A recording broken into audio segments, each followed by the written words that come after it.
महाराजा अकबर बीरबल की हाजिर जवाबी के बड़े कायल थे। उनकी इस बात से दरबार के अन्य मंत्री मन ही मन बहुत जलते थे। उनमें से एक मंत्री, जो महामंत्री का पद पाने का लोभी था, ने मन ही मन एक योजना बनाई। उसे मालूम था कि जब तक बीरबल दरबार में मुख्य सलाहकार के रूप में है, उसकी यह इच्छा कभी पूरी नहीं हो सकती। एक दिन दरबार में अकबर ने बीरबल की हाजिर जवाबी की बहुत प्रशंसा की। ये सब सुनकर उस मंत्री को बहुत गुस्सा आया। उसने महाराज से कहा कि यदि बीरबल मेरे 3 सवालों का उत्तर सही सही दे देता है तो मैं उसकी बुद्धिमत्ता को स्वीकार कर लूंगा, और यदि नहीं तो इससे ये सिद्ध होता है कि वह महाराज का चापलूस है। अकबर को मालूम था कि बीरबल उसके सवालों का जवाब जरूर दे देगा, इसलिए उन्होंने उस मंत्री की बात स्वीकार कर ली। उस मंत्री के 3 सवाल थे। आकाश में कितने तारे हैं? धरती का केंद्र कहाँ है? सारे संसार में कितने स्त्री और कितने पुरुष हैं?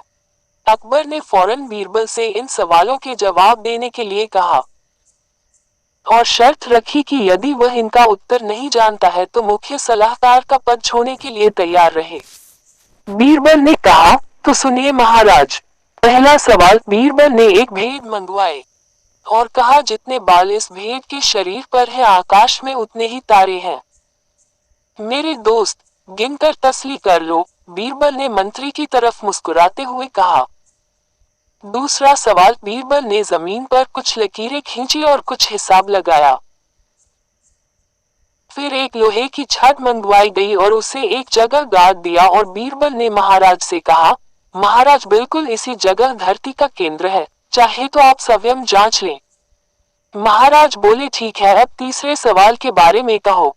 अब महाराज, तीसरे सवाल का जवाब बड़ा मुश्किल है, क्योंकि इस दुनिया में कुछ लोग ऐसे हैं जो ना तो स्त्री की श्रेणी में आते हैं और ना ही पुरुषों की श्रेणी।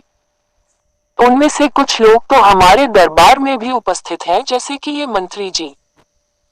महाराज, यदि आप इनको मौत के घाट उतरवा दे तो मैं स्त्री पुरुष की सही सही संख्या बता सकता हूँ।